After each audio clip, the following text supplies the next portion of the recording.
Andriamanitra ray zanaka fanamasino, Andriamanitra velona, Andriamanitra azo antoka. Mampianatra anay ianao ny andro fahatelo izay anatrehanay ny herinandro masina ity, izay anehoanao Kristy fa efa tapa-kevitra hamonjy izao tontolo izao ianao, nanolotra ny tenanao ianao, ka ny zavatra manodidina rehetra izany famonjena izany dia tianao hodininay ka hanapahanay hevitra ny amin'ny famonjena efa nataonao ary hiazonanay izany famonjenao zany. Dia mitenena Jehovah fa miaino ny mpanomponao. Amen. Ny tenin'Andriamanitra izay tsara ho fantaritsika n'ity androany ity dia arak'ireo teksta nivakitsika teo, saingy ny zava-dehibe amintsika amin'ity androany ity dia tsy tena tokoteny loatra izy ity fa endrika fampianarana izay raha teo ny fanarahana ao anatin'ny fotrano. Andao rehefa manatanteraka fiombonana na fifanankalozana alitara dia fampianarana no tena atao. Ahatonga antsika iray fo, iray saina iombona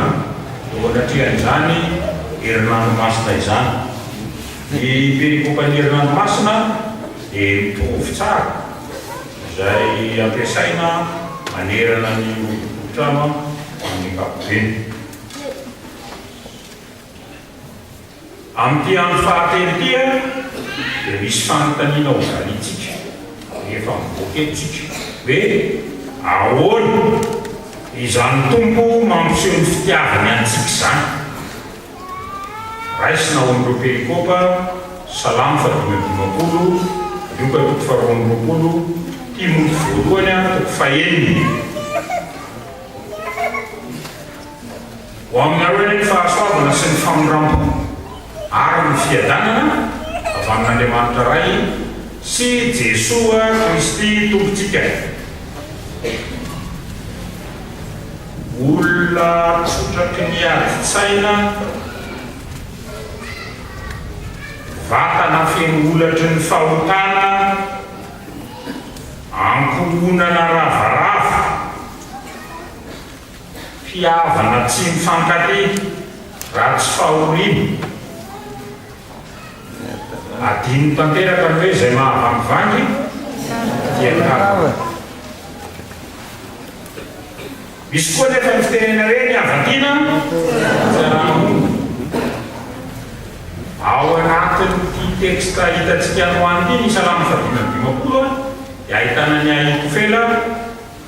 mpamotsaina ny tokiany Davida. Saingy nivadika tamin'i Davida dia lasa niaraka tamin'ny Absalomo, ilay zanaka nanonga-panjakana ny rainy ka nikendriny amin'ny rainy. Izany no mahatonga ny entinoko be dia hitanareo Davida ny manoratra. Ary rehefa manoratra Davida dia mampiseho an'izany hoe ilay zanaka mpiodina lasa fahavalony rainy no lasa nialkina n'ity mpanomposaina manokany mpanjaka ity.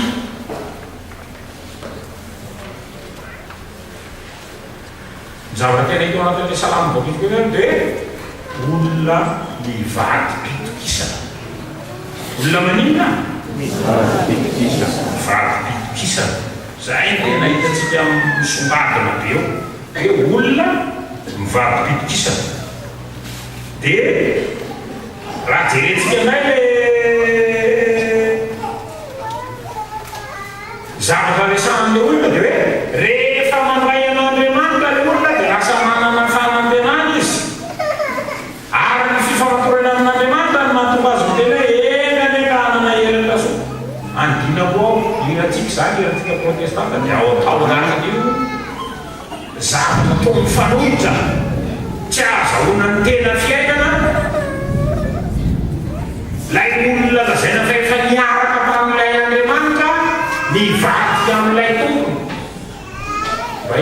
tia amin'ny fiarahamonina ve zany sady tsisy zany mihitsy aty amodiady aty misy olona mivaky pitokisana no misambo ela faharoa fa dia mampivola andininy fahatelo a ahitanareo taraka amin'izany efa raisika ray ny texte faharoa izy hoe ny filazantsara araka ny lioka dia manomro ilay fikonokononana hamadika sy hamonoan'i Jesosy famadiana koa ny resahana komplozy zareo mahay teny farantsay rehefa mikonokonona izy hamadika an'i Jesosy ary tsy hamadika fotsiny fa hamono mihitsy izy reo mikonokonona ireo olona mahalala tsara ny soratra masina sy sady mpamoradalàna zareo no fariseusy zareo no azo lazaina hoe miara-mila ny tempoly Jehova reo zany no mikonokonona amin'ny fotoana iny izy mikonokonona amin'ny fety anatanterahana ny mofo tsy misy masirasira fito andro mihinanana izany mba hahalalana fa ny tena rehetra ny tena ilay fiangonana dia voalaza fa fiangonana tsy misy petipetina ny tian'Andriamanitra hatsangana saingy ilay olona ao anatin'ny fiangonana dia feno petipetin'ny loto ka rehefa misy anankiray maloto ao dia mahatratra an'ilay fiangonana manontolo ny loto ny fomba fanaovan'zareo jiosy anio a dia isaky ny volana nisanina zany hoe io ny tombo vao an'ny jiosy ka isaky ny efatra ambin'ny folo ny volana nisanina ireo a no mifanaraka hanatanteraka an'ireo fety ireo dia ny Paska sy ny fetiny tsy fihinanana mofo misy masirasira tsy asiana masirasira mihitsy zany le mofo ary ny zavatra tiana ampianarana dia hoe manafoana ny masirasira rehetra any amin'ny fiainan'ny olona ka miala amin'ny raha tsy fanaona anino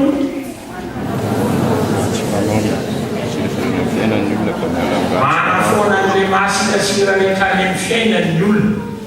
ka miala amin'ny raha tsy fanaona raha isika zany zany a dia zao eo ny ray aman-dreny dia misy zany dia misy ny atao hoe ankohonana dia misy indray ny atao hoe fianakavina dia misy ilay tany amamonina dia misy ireo izay manam-pahefana ao amin'ny tany amamonina sy ny firenena dia ireo rehetrareo amin'ny andro ahatongavana atao hoe Paska ity no mandiny tena ka manapa-kevitra hiala amin'izay ratsy rehetra natao fa ao anatin'io fotoana io rehefa vakinao ny filazantsara Jesosy makao amin'ny tempoly le mpisorona sy karazana ray mivory mitady olona hamadika an'i Jesosy sorona ny anatra ny tenin'Andriamanitra ny mpahay soratra masina rehetra raha teo ao tsy zakana fampianarana entin'i Jesosy ka nataolona naraka azy tsy zaka ny fahafelom-piainana nataon'i Jesosy ka lasa nanaraka an'i Jesosy ny olona marobe ireo mahatsy afa fadiranovana ireo voafatotra ireo zay mahatsy afa andevo ny firenena voazanaka ny firenena ka teo afaka ao amin'izany fanjanahany romanina izany ireo olona rehetra ireo no tonga nanaradian'i Jesosy ka niteny hoe hosana ho any zanaky ny Davida vonjeo re omeo fiainany zahay fa andray an'ity Jesosy Kristy vonjeo zahay Jesosy zany any nataony vahoaka marobe tatsika tamin'ny alavany sampany fi zany ny zavatra manaraka dia hoe miariary ao anatin'ity filazantsara ity miariny atao hoe sakaiza manondy. Sakaiza manondy. Lay miaraka mihinana ny mofo, lay miaraka ny velona tao anatin'ny apôstôly mitondra ny kitapo, izy no tanany, izy ny trézorean'ny apôstôly. Io lay Judas Iscariote. Izy no voalaza hoe fa nidirany Satana hanana tanteraka fifampivarotana tamin'ireo atao hoe mpitandro filaminan'ny tempoly. Ireo mpitandro filaminan'ny tempoly ireo zany a no nanolotra ny Jesosy ary niteny tamin'io mifanarahana dia hoe mba tsy hisy korotana le famadiana dia omena karama raha sekely telopolo karama vola mitentina zany hoe ka vola lanjaina tamin'izany fotoana zany. Dia rehefa vita le fanarahana dia zay Judasy vao niala atao amin'ny zareo na namasaka ny amin'ilay fomba entina mamadika ny tompo. Dia eo amin'ilay fahatelo resahantsika dia ny epistily nosoratan'i Paoly fampaherezana ny Timoty. Izy ty manolona ny ady atrehany atao hoe mpanompon'Andriamanitra mampitodika ho amin'ny fitadiavana mpampianatra mahatoky. Ary arina nefa fa tena misy ireo mpampianatra santo, mpampianatra santo izay tsy mitondra teny fiainana fa teny mahafaty. Eto dia lazay tsara hoe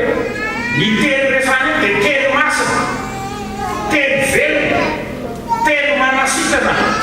teny manan-kely nambaran'i Jesosy Kristy fony izy tetỳ tany. Fa rehefa tsy ao anatin'io dia atao hoe tompo sy mpamonjy azy ity dia tsy maintsy fampianarana mampisy finiavana anohitra ho ataony.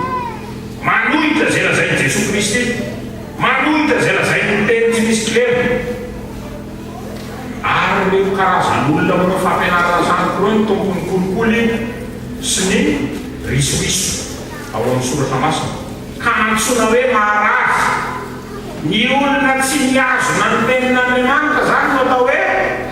maharazy. Tsika olona iteretinao koa retsika mitsipatsipaketsy retsika reny maharazy. Fa rehefa tsy azon'ny olona ny tenin'Andriamanitra dia efa tranona retina izy zay faty mandehandeha.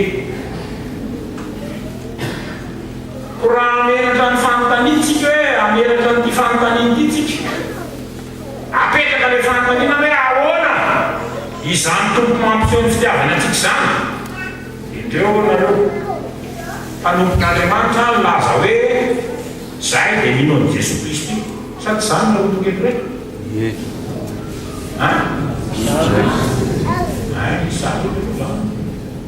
zany. Ko raha ameratra ny fanontania raha mametra ny fanontaniana itsika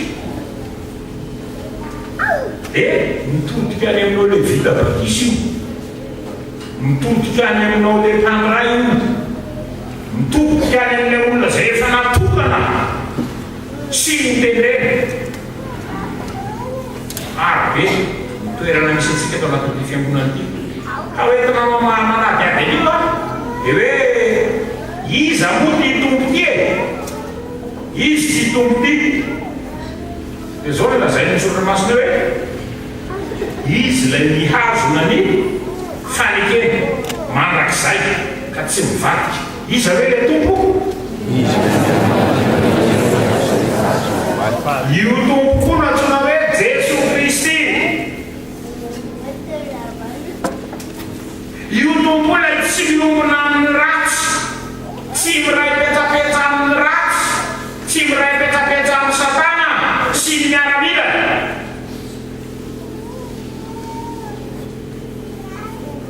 Asehony Jesosy fa na lay olona miditra ao amin'ny tempoly na lay olona levelan'ny tempoly dia tia ny hanatanterahana ny fanavotana zay nomanina ka ao amin'ity fanavotana nomanina ity dia azavainy amin'ny atao hoe fanekeny. Inona moa tena azavainy Jesosy fanekeny. Ka fanekena rehefa faritana mazava dia hoe fifandraisana voafaritra sy voarindra amin'ireo ankilafo izay misy elanelana na voasaraka taloha. Rehefa nanombotsika tany idiany amin'ny Genesis toko faharoa any dia ao amin'ny Genesis toko fahatelo any lavintsika Andriamanitra ka tonga mpanota ny olombelona tamin'ny alalany Adama sy Eva dia rava ny fanekeny ka norohan'Andriamanitra ny anatao amin'ny saibena dia Adama sy Eva tsy afaka nahazo an'ilay mofinaina lay mofo velona ry Adama sy Eva fa norohana ny anatao. Ka zay dia hoe misy fifandraisana tapaka dia io fifandraisana tapaka io mahatonga an'ilay fanekeny. Dia fantatsika tsara atsika mpanray fanasana tompo alala voalohany hoe misy ny atao hoe fanekena taloha sy ny fanekena vaovao. Rehefa mandray ny baibolinao ana dia zany lazay ny baiboly hoe ny baiboly na ny soratra masina dia mizara ho anankiroa dia ny fanekena taloha sy ny fanekena vaovao. Dia hitantsika ireo karazana boky rehetra ao amin'ny testamenta taloha misy 9 izy ho antsika protestanta ary alahantsika jiosy any testamenta taloha zany mitovy tsara. Ka ao amin'ny tompo ny fanekena sy ny fiombonana dia azo ampitoviny. Kanefa ny fiombonana iray na ny tena iray dia tsy voatery ho aina iray na manetsika na mampiaina azy. Ny fiarahana amin'ny sakafo zany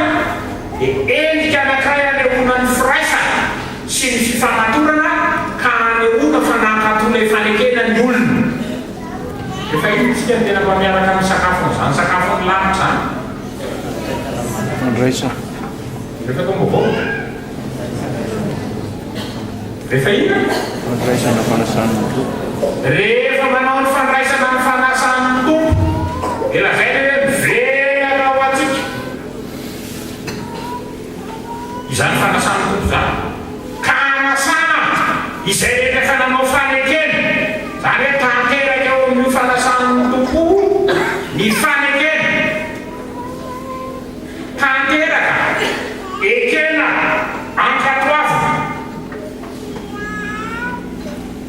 ny tompo no manasa ny fiangonana ka le fiangonana asainy tsy ilay fiangonana eto ambodiady any fa atao hoe fiangonana ekleziastika. Io fiangonana ekleziastika io dia fiangonana atrehan'ny mpanao fanekeny vaovao amin'ny rano. Jesoa no manatrika an'io. Azonareo jereny io ary fa mamaky ny Exodosy 7:25 na Exodosy 7:27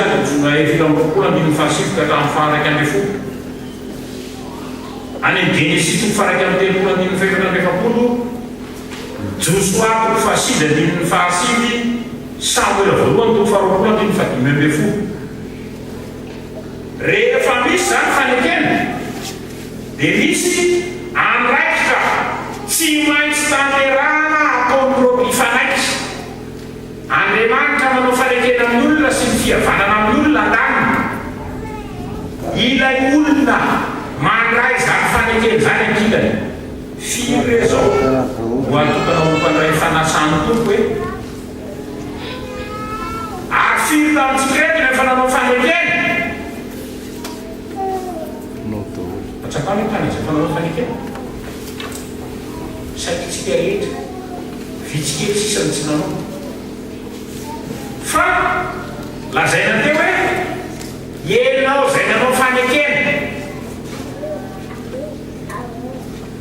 tena omenao lanja ve ny fanekena fa Andriamanitra dia azona ny fanekena io sy miala amin'ny fanekena io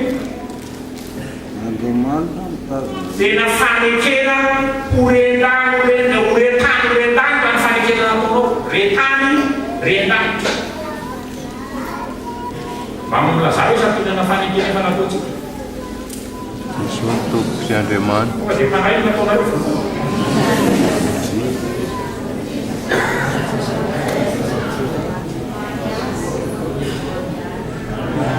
anambadiana iapa tena hikaratsana fanampianana ohatra diapona ao anatin'ny lehilahy kristianina misy fanekena ataony eo satria zay fa mijoro zareo aniny ankondrany sy ny fianakaviana fanekena mahahita diapa depôny handray tany mpiandry katekisy mpitoro-teny ary saika manao fanekena daholo ny olo ary fanekena ataonao io eo azono ny fanekena ty atao ny fanatana tonga eto olona manao tsara ny tenin'Andriamanitra ny manao amin'ny tempoly ka laza fa hamono ny Jeso ao an-tempoly akaiky mipasika amin'io tsy miombona amin'ilay ratsy zay no zay Jeso ao anatin'ny texte nomenatsika nomena fahalalana manokana le olona nomena fahaizana mahakasika ny tenin'Andriamanitra saingy jery zavatra fa ho tombotsoa ny fiainany ka tsy rarana le vahoaka amin'ny taloha famonjena fa ny amono ny fananana ny tompo ao anatiny tena tanjo iza loatra ny hery samiditra ka milaza fa hamono ny tompo ity ao a no ahitanareo any hoe olona mivadika ny fanekeny ny mivadika ny fanekeny ka hatrany an-tany ka hatreky an-tany dia misy zany atao hoe mivadika amin'ny fanekeny zany ka mivadika amin'ny fanekena voalohany dia ny Satana sy ny devoly izy hoe mivadika amin'ny fanekeny Satana sy ny devoly izy dia nataon'Andriamanitra ho mpanamboatra ny lanitra nataon'Andriamanitra ho ravaka ny hatsaran-kare ny lanitra Satana na Lucifer izy ny mpandina ny kitana ka rehefa hita fanomenana zany fahefana zany izy dia mivadika tamin'Andriamanitra Satana zany la nisy mivady pitipisana voalohany ary rehefa mivady pitipisana izy dia lazay sotomasina hoe nazera teny ambonin'ny tany ny devoly sy ny Satana ka loza nareo eny ambonin'ny tany rehefa tonga teny tokoa izy navady ny lohan'ny olona dia tsy ilay teny fahefana nomen'Andriamanitra no nazon'ny olona fa ny tenin'ny devoly reny nataony zava-dehibe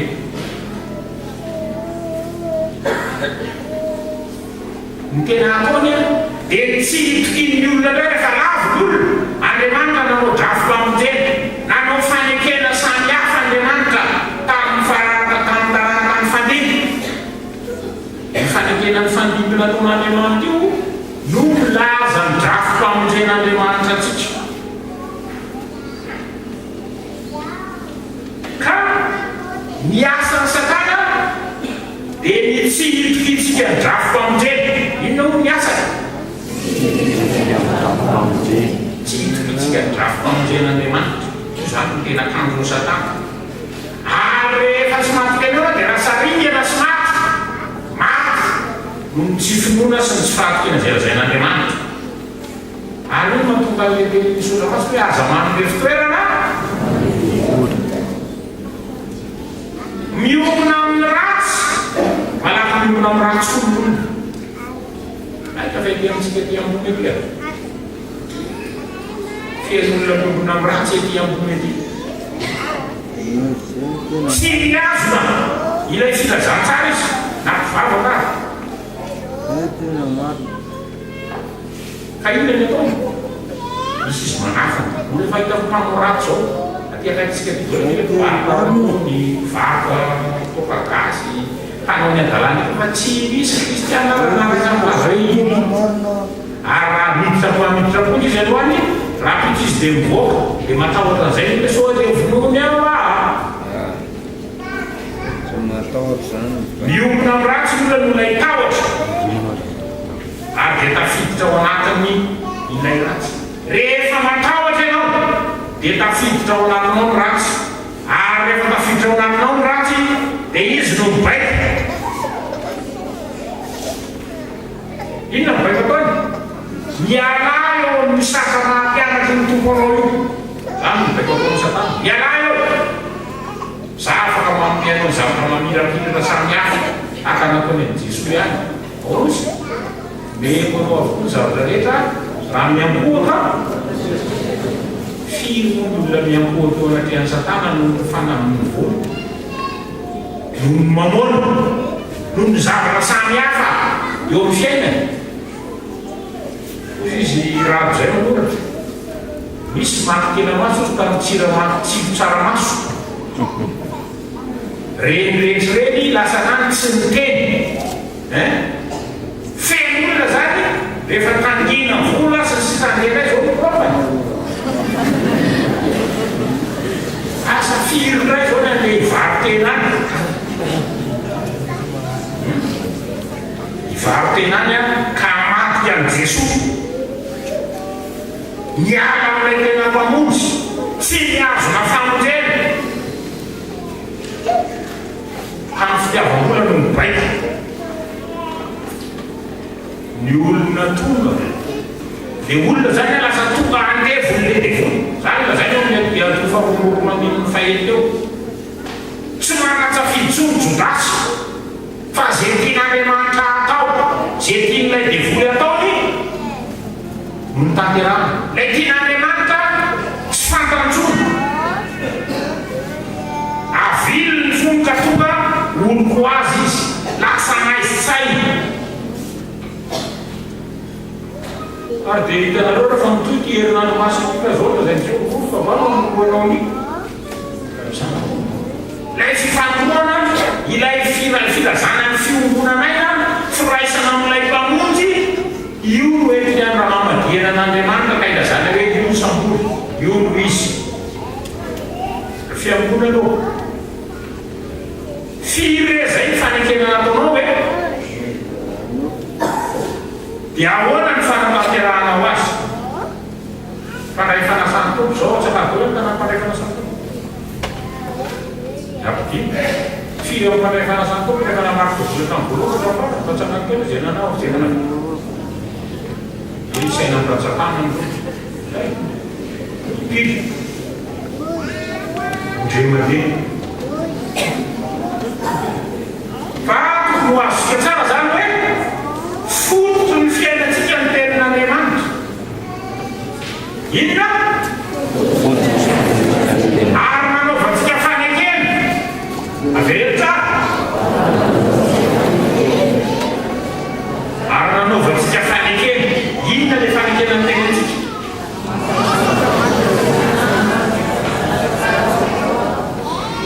ianako baiboly tsy mivavaka isan'andro zany fotsiny fa mivavaka isan'andro no sady karaharay telo taona ianao nanaraka ny mampiny many isan'andro raha mamaky many isan'andro moa zany telo taona dia nahavaky ianao indray mandeha zay raha telopolo taona zany nahamparainao impiry tokony havaky ny baiboly io anao impolo raha manaraka mana saingindrisy ataotsika tsy manam-potoana hoe zany toveno tena lara-pahameno ny fiainako ny amin'ny vola ihany dia tady tovery misy zay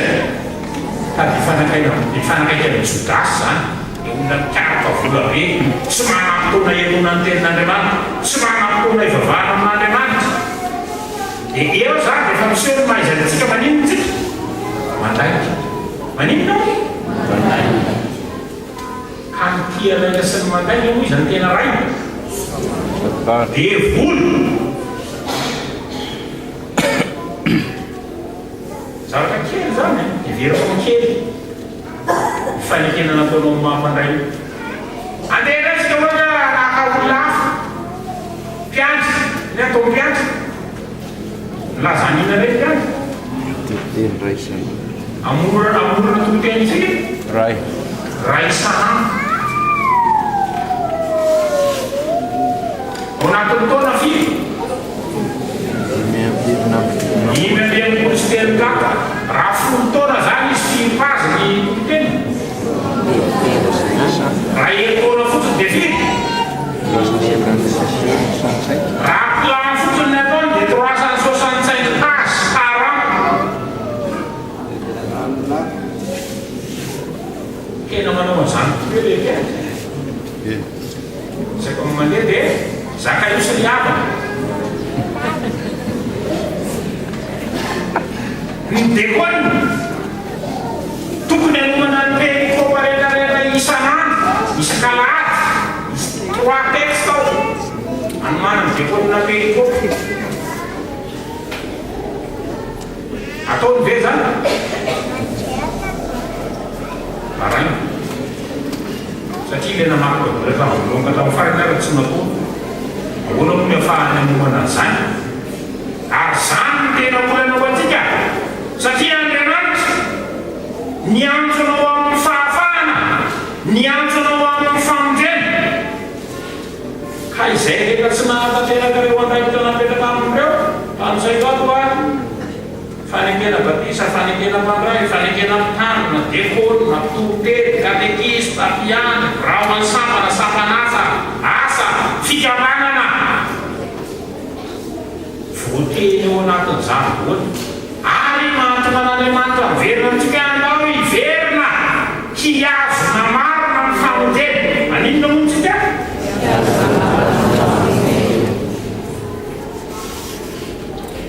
anapona an'Andriamanitra ao amin'i Jesosy Kristy tika fa tena tsy lasy zao ataontsika zao ahoana hoe tsy lasy zao ataontsika zao zany mahatonga nyty fitenenity farahidiny mahatonga ny mpiara-monina aminao farahidiny satria ianao zay natsona amin'ny anaran'Andriamanitra aza tsy avy ara-tanteraka ny fanekena nataonao akory fa aleitsika miresaka hoe Jodasy ny namadika anazy vola 30 ny namadiany azy sy ny sisa fa itsika reto zay taranaka ndanira kely reto dia ao anatin'izany mbola anisan'izay mamadika ny tompo satria tsy miazona fanekena maninona montsika mamadika ny tompo satria tsy miazona fanekena tena vonina ibebaka ve ianao inona mibebaka mandinika ny tena dia miaiky fahasoa zay miaiky maninona zany lazay ny fanamasina ny fanamasina ao anatintsika lenolena tamin'ny batisa zany dia mahatonga antsika andinika ny tenantsika ka iaiky fahasoana fa zay miaiky ny fahasoany iaverany tompokely zaona zay ny tompo raha miaiky ny fahasoantsika sika dia matoky sy marin'Andriamanitra ka manela antsika sy manadio antsika ho afaka amin'ny tena vonina ho amin'izany Andriamanitra ary ianao ve vonina anaty maso tokoa mibebaka zany voalohany dia miaiky dia zao lazaina ny tompo manapa-kevitra ary miaiky ny fahasoa anaty ianao a inona le fahasoana ekeny raha tsy resaka afatsy ny fanekena mahampandray a tsy fanekena tsy resaka afatsy ny fanekena mahampiany a tsy resaka afatsy ny fanekena mahabrao isan-karazany a tsy resaka afa-tsy ny mampitoteny sy ny katekista mahagrikôlina mahavita batisa firy ny vita batisa antoka ihany fa mbola tsy tonga mpandray fanasany tompo nefa nanao fanekeny rehefa hita zany fa ratsy fatatsika fa fenota ny tany ety dia mandiny teny ianao sao dia mbola lay afetsehen'ilay maizina sao dia mbola lay afetseheny satana izay te hamono sy andringana no mibaika ny fiainao sy ny fiainanao raha vonina ioso ianao dia misy teny efa nilazain'Andriamanitra taminao taminy ianao raisina mpandray inona moa tena teny voalohany lazainao tao Naik aho fa Jesosy tompony mpamonjy aho. Tsy zany hoe maraiky Jesosy tompo sy mpamonjy ahy fotsiny zay fa Jesosy Kristy no tompo sy mpamonjy ahy tompoko sy mpamonjy ahy zany hoe any amin'ny fiainako mihitsy Jesosy Kristy satria tompo sy mpamonjy dia volo koa raha tena zany ireo le tonga dingira koa fotoana raha vonina ioso anao zany dia mamerina ny fary tonono le anaranao oratrean'Andriamanitra avereny hoe Jesosy Kristy no tompo sy voavela ny miheko azo tsy tsenjery ny avy nanasainy tompo nanaovana zany fa fiainana raha Jesosy tomponay ay amin'ny fiainako ve izy ay amin'ny fisiko ay amin'ny fijoroako ve Jesosy Kristy samy izy raha ny hafa nao anatiko dia very aho tsisy zavatra azoko antenay fa raha Jesosy Kristy no anatiko dia afaka manohitra ny ratsy rehetra afaka mandroaka ny demonia afaka manana ny fiteny tahaka ny fitenin'ny olona feno fitiavan'ny Kristy fa tsy tahaka ny ataon'ny Jodasy zay feno fitiavan'olo fa ny fitiavan'olona ny fotony ratsy rehetra ho ny sasany izay fankamitady zany dia efa voavidy niala tamin'ny fona ka naninona ny tenany tamin'ny ala ibe riavana atolory ny mpamonjy tokana dia Jesosy Kristy ny fiainanao ahoana hoy Atolory ny mpamonjy tokana Jesosy Kristy ny fiainanao tazony ny fanekeny efa nataonao ahoana aza miona amin'ny ratsy aza mivadika fanekeny deo tsy kivava avereny tombava Andriamanitra ray zanaka fanamasina inty aho nianja andreo anatrehanao aho imbetsaka nefa namadiako anao Jesosy tamin'ny fitondrantenao tamin'ny tsy fanatanterahako andraikitra tao amin'ny fiangonana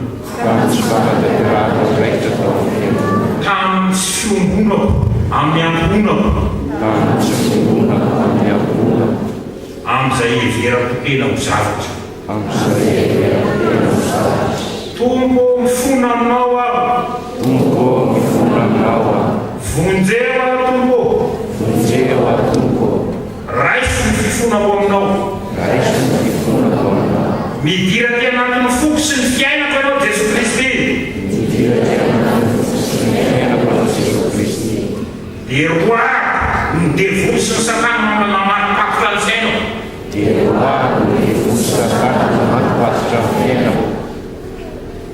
azo fantoka fa afaka aho Jesosy satria manana anao anao ny voninahitra tamin'izao kao manakizay amen